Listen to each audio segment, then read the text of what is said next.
Hello guys, तो माई SQL में हम एक टेबल क्रिएट करेंगे और एक उसी में ही टेबल जो क्रिएट करेंगे उसमें हम अपनी इंफॉर्मेशन जो है वो इंसर्ट करेंगे। तो ये चीज़ करने से पहले सॉरी, ये चीज़ हम क्वेरी अपनी लिखने से पहले एक्सक्यूएल में हमें कुछ इंफॉर्मेशन के बारे में पता होना चाहिए जिससे हम इजीली अपनी क्वेरी लिख सकें। तो मैंने एक 4 स्लाइड बनाई है, तो 4 स्लाइड के बारे में हम जान लेते हैं और डीपली हम जितना अच्छे से जान लेंगे, उतनी ही अच्छी हम माई एसक्यूएल को हम ऑपरेट कर सकते हैं। तो देखते हैं वो 4-4 स्लाइड क्या है। चलिए, व्हाट इज़ डाटाबेस? डाटाबेस है क्या? एक collection of data is a database. क्या चीज़ है डाटा? मैं आपसे बात कर रहा हूँ, आप पे इंफॉर्मेशन पहुँच रही है, डाटा है। आपने किसी का नंबर लिया, डाटा है। ईमेल आईडी, डाटा है। कोई भी इंफॉर्मेशन स्टोर हो रही है या कोई भी चीज़ जो आप स्टोर कर रहे हैं वो डाटा है। और डाटाबेस होता क्या है अगर आपसे पूछे? एक collection of data is database. Suppose that आपने 10 स्टूडेंट की ईमेल आईडी या फ़ोन नंबर रख लिया तो वो डाटाबेस हो गया। वही चीज़ है डाटा। तो डाटाबेस को हम इसको कैसे यूज़ करते हैं वो चीज़ हम समझेंगे, ठीक है? और डाटाबेस को हम कैसे रिप्रेजेंट करते हैं, और डाटाबेस को हम रिप्रेजेंट करते हैं रो और कॉलम में, ठीक है? रो जो होती है आपकी वो हॉरिजेंटल होती है और कॉलम वर्टिकल होता है। तो इसमें फटाफट यही सारी चीजें दे रखा है। अगर आप देखेंगे इसमें, database are typically organized into a table which are made of row columns. Each row in table represents a single record and each column represents a specific piece of information about that record. For example, such as a customer हो सकता है, database might have a table with a columns of a customer name, address, phone number and email address. ठीक है? Types of database, इसके क्या क्या types के, किस टाइप्स के डाटाबेस होते हैं? एक होता है रिलेशनल एंड दूसरा होता है नॉन रिलेशनल डाटाबेस। रिलेशनल का मतलब डाटाबेस ये हो गया जिसे आप टेबल की फॉर्म में स्टोर करते हैं। नॉन रिलेशनल जिसमें टेबल की फॉर्म में नहीं करते हैं, ठीक है? तो यहाँ पे मैं आपको बहुत सी एक इम्पॉर्टेंट चीज बताऊंगा जो आपके काफी यूजफुल होगा, ठीक है ना? तो सबसे पहले इसका बेसिक में जाते हैं, तब हम आगे बढ़ेंगे। वीडियो थोड़ी लंबी हो जाएगी, ठीक है ना? लेकिन अगर आप सुन लेंगे तो वही आपके लिए मोर देन इनफ है कि डाटाबेस का जो है sorry, database relational and non relational है क्या? रिलेशनल, जिस तरह आप अगर देखेंगे कि पहले के टाइम पे एक मैडम अटेंडेंस लिखती थी, तो होता क्या था, वर्टिकल में स्टूडेंट के नाम होते थे और हॉरिजेंटल में डेट वाइज होते थे कि आज प्रेजेंट हो गया, आज एब्सेंट हो गया। तो वो क्या हो गया आपका, टेबल की फॉर्म में रिकॉर्ड हो रहा है, आपका डाटा हो गया, ठीक है? यही चीज नॉन रिलेशनल जैसे क्या हो गया, पर्टिकुलर आपने एक कॉपी कलम लिया और उस पर नोट डाउन कर दिया, और कहीं रो और कहीं कॉलम कुछ ऐसा है नहीं, ठीक है? तो वो आपका नॉन रिलेशनल डाटाबेस हो गया, ठीक है? What is SQL? एक्सक्यूएल है क्या और क्यों यूज करते हैं हम इसका? एक्सक्यूएल का स्ट्रक्चर क्वेरी लैंग्वेज। चलिए ठीक है, हम जान लेते हैं कि इसकी फुल फॉर्म तो यही है। चलो, स्ट्रक्चर्ड, ठीक है? स्ट्रक्चर तो समझ में आ रहा है कि कोई भी चीज है तो स्ट्रक्चर्ड है, ठीक है ना? लैंग्वेज यानी भाषा है। क्वेरी, अब यहाँ पे क्वेरी जो वर्ड आया ये क्या होती है? क्वेरी दोस्तों इसमें ये है कि सपोज दैट, जैसे सपोज आपने कोई एक प्रॉब्लम है और उसको आप रेज करते हैं, जैसे कहते हैं ना क्वेरी रेज करनी, ठीक है ना? अगर आपको कह दे कि 10 लोगों की इंफॉर्मेशन बनाओ, तो आप क्या करते हो, क्वेरी बनाते हो उसमें। क्यों? क्योंकि वो उसकी प्रॉब्लम है, आपको बता रहा है ना वो कि भैया 10 लोगों की इंफॉर्मेशन बताओ, सॉरी बनाओ। तो वही चीज है यहाँ पे क्वेरी का वर्ड हम जो यूज करते हैं। अभी हम प्रोग्रामिंग में भी चलेंगे और प्रोग्रामिंग में धीरे धीरे करते करते छोटे छोटे प्रोग्राम बनाते बनाते इसमें ये होगा कि हम पूरा एक्सक्यूएल कंप्लीट कर लेंगे। इसकी मैं एक प्लेलिस्ट बना दूंगा, उसकी प्लेलिस्ट आप एक्सेस कर लीजिएगा। छोटी छोटी वीडियो बताऊंगा और ऐसे ऐसे पॉइंट बताऊंगा जो कोई नहीं बताएगा आपको, ठीक है? It is used for CRUD operation. इसका बेसिकली इंपॉर्टेंट रोल चार चीज का है: create, read, update and delete. इसका हम पढ़ेंगे कि कैसे हम टेबल क्रिएट करते हैं, कैसे उसमें रीड करते हैं, कैसे अपडेट करते हैं, कैसे डिलीट करते हैं, ये 4 इन्फॉर्मेशन आती है, ठीक है। इसमें जल्दी से देख लेते हैं व्हाट इज़ टेबल। टेबल में ये होता है कि जिस तरह आप देखेंगे कि वर्टिकल और हॉरिजॉन्टल के फॉर्म में है। ये आपका चल रहा है वर्टिकल और ये आपका जो सॉरी ये आपका चल रहा है वर्टिकल और ये चल रहा है आपका हॉरिजॉन्टल। इसमें रोल नंबर और स्टूडेंट की इन्फॉर्मेशन स्टोर मैंने करा दी है, ठीक है। तो चलते हैं फटाक से जल्दी से एक्सक्यूएल की तरफ। तो आप यहाँ पे देखेंगे कि हमारा एक्सक्यूएल स्टार्ट हो चुका है, ठीक है। अब इसमें हम करेंगे क्या, सबसे पहले क्रिएट। इसमें मैं एक चीज़ बताना चाहूँगा, इसमें केस सेंसिटिव नहीं होता, आप चाहे स्मॉल लिखें चाहे बड़ा लिखें। डाटाबेस यहाँ पे मैं करूँगा, वहाँ पे जैसे मैंने स्टूडेंट के नाम से बनाया था। अभी मैं करता क्या हूँ कि अभी मैं एक एम्प्लॉय कंपनी के नाम से बनाता हूँ, फिर बाद में मैं आपको स्टूडेंट के नाम से ही बना के दिखा दूँगा, ठीक है ना? तो छोटी-छोटी चीज़ें प्रोग्रामिंग में करके फटाफट आपको बता देता हूँ। बस ये है कि जो मैं बेसिक चीज़ें बताऊँगा ना, उसको प्लीज़ आप नोट डाउन कर लीजिएगा, आपके लिए बहुत ज़्यादा फ़ायदेमंद होगी। नहीं तो बाद में जब आप ज़्यादा बड़ी प्रोग्रामिंग करेंगे ना, तो आपको प्रॉब्लम होगी। तो मैं जो छोटी-छोटी चीज़ें बताऊँगा ना, उसको प्लीज़ आप कर लीजिएगा। केस सेंसिटिव नहीं होता, राइट डाउन कर लीजिए, ठीक है। ईएमपी वन कर दिया, सेमी कॉलन से टर्मिनेट होती है आपकी लाइन, ठीक है। तो सपोज दैट जैसे मैंने इसको पूरे को सिलेक्ट कर लिया और यहाँ पे एग्जीक्यूट आई वन का है, आई एग्जीक्यूट का है, यहाँ पे मैं एग्जीक्यूट करूँगा तो नीचे देखेंगे यहाँ पे मेरा ग्रीन मार्क आ गया, वन रो। और यहाँ पे मेरा एक क्रिएट एम्प्लॉय ईएमपी वन करके जो है, यहाँ पे मेरा एक डाटाबेस बन गया, ठीक है। दूसरा मैं इसी तरह यहाँ पे क्रिएट डाटाबेस। अभी छोटी-छोटी चीज़ें आप समझ लीजिएगा, बाद में हम डिटेल में समझेंगे कि क्या चीज़ होता है, ठीक है। तो जैसे हमने ऊपर भी किया था तो यहीं पे एग्जीक्यूट करेंगे, तो सेकंड भी हमारा रन हो जाएगा और यहाँ पे दूसरा भी रन हो जाएगा, ठीक है। ये तो हमने बना दिया है इसका employ one, sorry EMP one करके और ईएमपी टू करके, ठीक है ना। अब इसे मेरे को सपोज दैट ड्रॉप करना है, हटाना है, तो उसकी कमांड क्या होती है, नोट कर लीजिएगा। डिटेल में हम बाद में समझेंगे, बाद बार बार मैं कह रहा हूँ, ठीक है ना। Drop data base EMP one कर दिया मैंने यहाँ पे, ठीक है।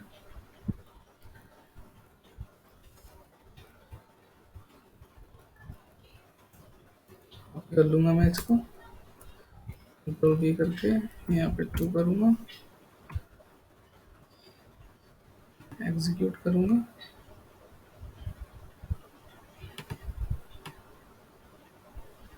एक हटा यहाँ से और ये दोनों देखा। तो हमने देखा कि कैसे हम क्रिएट एक डाटाबेस बनाते हैं और कैसे हम उसे ड्रॉप आउट भी कर सकते हैं, ठीक है।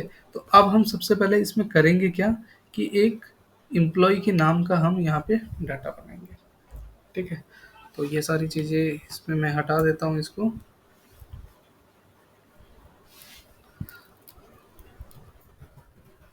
क्रिएट डाटाबेस कंपनी के नाम से मैं बना देता हूँ, ठीक है। और यहाँ पे इसको मैंने सिलेक्ट किया और यहाँ पे एग्जीक्यूट किया, यहाँ पे मैं रिफ्रेश करूँगा, क्या हो गया, तो यहाँ पे एक कंपनी नाम का बन गया। मैं यहाँ पे थोड़ा बड़ा कर देता हूँ सो दैट कि दिखता रहे कि सब चीज़ें ओके है या नहीं है, ठीक है। फिर यहाँ पे मैं करूँगा यूज़ कंपनी, ठीक है। यहाँ पे मैं करूँगा क्या, एक टेबल बनाऊँगा, create table EMP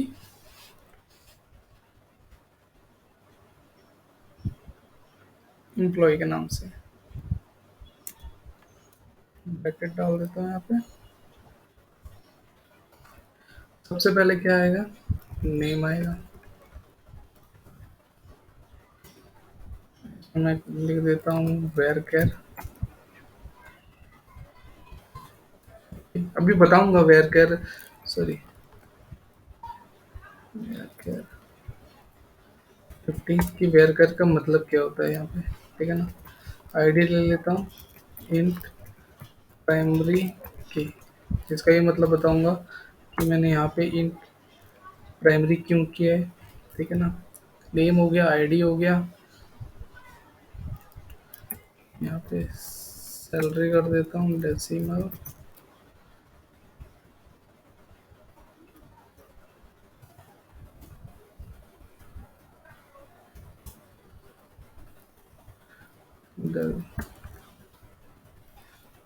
designation worker.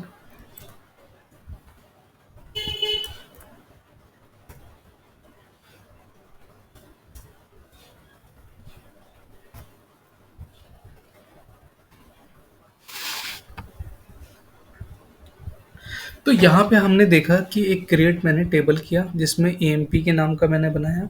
Name में मैंने वेरकर यूज़ किया है। वेरकर ही यूज़ क्यों किया, तो वेरकर मैं आपको बता सकता हूँ कि वेरकर सिर्फ उतनी ही मेमोरी खाता है जितना कि आपने यूज़ किया है। इसको एक छोटा सा सिंपल एक मैं आपको एग्जांपल दूं कि सपोज दैट आपने अजय नाम का 4 वर्ड यूज़ किया और वहाँ पे अगर कैर यूज़ करते हैं और आपने अगर मान लो 20 मेमोरी दी है, तो वो जो 4 है उसके अलावा वो बाकी चीज़ें मेमोरी भी वो कंज्यूम करेगा।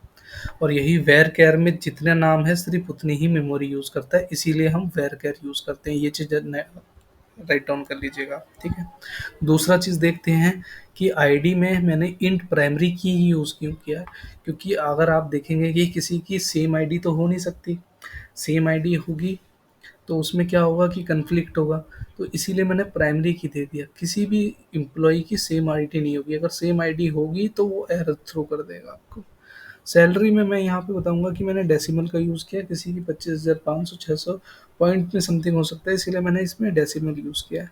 यहाँ पे सारी चीज़ें हम कोमा से टर्मिनेट करते हैं लाइन को, लास्ट में हम यहाँ पे सेमीकोलन लिखते हैं। डेजिग्नेशन में मैंने वेर केयर का यूज़ किया हुआ है यहाँ पे, ठीक है ना। और इस टेबल को अब मैं रन करूँगा, तो मैं सेलेक्ट कर लेता हूँ इसको और फिर मैंने इसे यहाँ पे रन कर दिया। ये क्या हो गया। तो पहले में कोई प्रॉब्लम आ रही थी तो मैंने इसे दोबारा क्रिएट करके मैंने दोबारा बना दिया है। और मैंने जिस तरह ये सारी चीज़ें मैंने आइडेंटिफाई कर दी थी, ठीक है ना, कि वेर कर हम यूज़ क्यों करते हैं इंट प्राइमरी की। Is int not null, inch कोई नॉट नल मतलब कोई खाली नहीं होना चाहिए, डेसिमल का यूज़ कर दिया, डेजिगन वेर कर दिया। तो मैं इसको सिलेक्ट कर लेता हूँ और यहाँ पे मैं इसे एग्जीक्यूट करता हूँ। तो यहाँ पे देखेंगे सक्सेसफुली यहाँ पे मेरा एक जो है टेबल यहाँ पे क्रिएट हो चुकी है, ठीक है, एम्प्लॉय नम वन के नाम पे, ठीक है। अब इसमें हम करेंगे क्या, फटाक से जल्दी से हम इसमें इंसर्ट करेंगे। तो इंसर्ट करेंगे हम इसमें टेबल में कमांड देंगे इसमें हम, ठीक है, कि इसमें हम जो इंफॉर्मेशन है, सपोज दैट नेम है, तो यहाँ पे हम नाम देंगे एम्प्लॉय का, आईडी नंबर देंगे, एज देंगे, सैलरी देंगे, डेजिग्नेशन देंगे। तो इस तरह पहले मैं दो एम्प्लॉय की आपको इन्फॉर्मेशन स्टोर करके दिखाता हूँ। तो फटाक से जल्दी से मैं इन्फॉर्मेशन करता हूँ। तो ये जो कमांड लिखूंगा ना, इस कमांड को फ्रेंड आप नोट डाउन कर लीजिएगा, ठीक है ना। इंटू इंसर्ट इंटू एएमपी जिस तरह हमने बना दिया है यहाँ पे, तो हम वैल्यूज का यूज करते हैं यहाँ पे।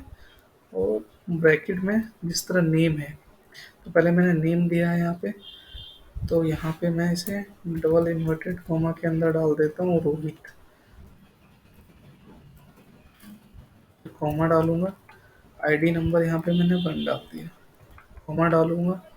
एज, एज क्या होगी, तो मैं इसे डाल देता हूँ 25 डाल देता हूँ, कोमा। सैलरी कुछ भी हो सकती है, तो मैं यहाँ पे 50,000 डाल देता हूँ, ठीक है। फिर कोमा करूँगा। डेजिग्नेशन यहाँ पे मैनेजर कर देता हूँ मैं। तो यहाँ पे मैंने एम्प्लॉय वन की जो है एक एक एम्प्लॉय की इंफॉर्मेशन यहाँ पे मैंने स्टोर करा दी। ब्रैकेट क्लोज करूँगा, सेमी कॉलन से टर्मिनेट करूँगा, सिमिलरली, ठीक है। तो सॉरी, ये क्या पेस्ट हो गया, यहाँ पे इंसर्ट इनटू एमपी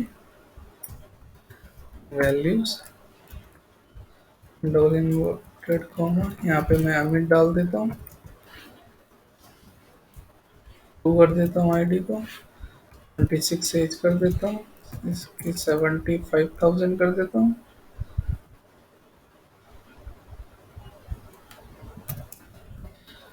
और यहाँ पे डबल इन्वर्टेड कॉमा में सीनियर मैनेजर कर देता हूँ। यहाँ पे मैं सेमी कॉलन से इसे टर्मिनेट कर देता हूँ। तो ये हमने देखा कि पहले हमने एक टेबल बनाया और टेबल में फिर हमने क्या करा, उसमें इंफॉर्मेशन स्टोर करी। तो चलिए इसको हम देख लेते हैं। इसमें पहले मैं इन दोनों को सिलेक्ट करूंगा और यहाँ पे मैं जाके इसे एग्जीक्यूट कर दूंगा। तो आप देखेंगे कि सक्सेसफुल नीचे यहाँ पे एग्जीक्यूट हो चुका है। ठीक है। तो यहाँ पे EMP पे अगर आप देखेंगे, सॉरी डबल क्लिक हो गया। तो यहाँ पे ये इंफॉर्मेशन यहाँ पे स्टोर हो चुकी है। तो कॉलम देखेंगे तो एज में ये वाली ये चीज़ स्टोर हो चुकी है। तो अभी के लिए हम सिर्फ इतना ही जान लेते हैं कि टेबल में हमने एक इंफॉर्मेशन कैसे स्टोर कराई। अब हमें इसे टेबल के फॉर्म में देखना है, तो देखने के लिए भी एक कमांड होती है।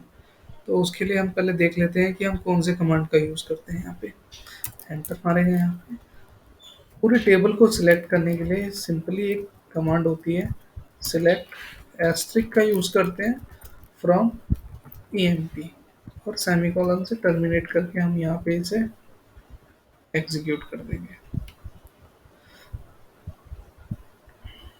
तो यहाँ पे आप देखेंगे कि रोहित, लेकिन अमित का क्यों नहीं आया? एक मिनट।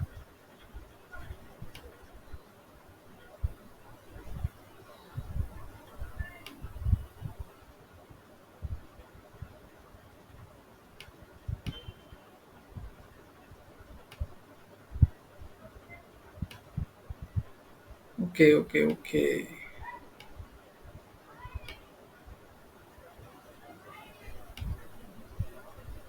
तो मेरे को सिंपली वन बाय वन करके सिलेक्ट करके एग्जीक्यूट करना था। तो यहाँ पे देखेंगे कि टेबल की फॉर्म में यहाँ पे रोहित आ गया। नेम में ID नंबर मैंने डाला था, एज था, सैलरी था, डेजिग्नेशन था। तो ये चीज़ देखा कि कैसे हम एक टेबल बनाते हैं और कैसे चीज़ें हम इंसर्ट करते हैं। तो इसमें बहुत सी ऐसी छोटी छोटी कमांड होती है फ्रेंड, कि आप इमेजिन करेंगे कि इसमें हम और मॉडिफाई क्या कर सकते हैं। जिस तरह मान लो number of lakh of data है, उसमें से चाहते हैं कि पर्टिकुलर वो चीज़ रिजल्ट यहाँ पे आए। ये देख रहे हैं ना रिजल्ट के रेट पे ये चीज़, कि ग्रेटर देन इतनी 25,000 से किसकी ज़्यादा सैलरी है, तो वो चीज़ आए निकल के। तो उन सारी की कमांड होती है, और छोटी छोटी चीज़ें जो हैं इसकी आपको कमांड मैं बता दूंगा। तो आप मेरी प्लेलिस्ट को एक्सेस कर लीजिएगा। प्लेलिस्ट को एक्सेस कर लेंगे तो छोटी छोटी जितनी भी कमांड होगी उसमें मैं सारी चीज़ें आपको डिस्क्लोज कर दूंगा। यहाँ पे फ्रेंड इस फाइल को सेव करने के लिए सिंपल कमांड है Ctrl+S, और Ctrl+S से आप अपनी फाइल को सेव करके कोई भी नाम दे सकते हैं। जिस नाम पे सपोज दैट आपने ये कंपनी के नाम से बनाया है, तो आप इसे कंपनी का नाम दे सकते हैं। तो मैं इसे Ctrl+S करूँगा और सेव कर लूँगा अपनी फाइल को।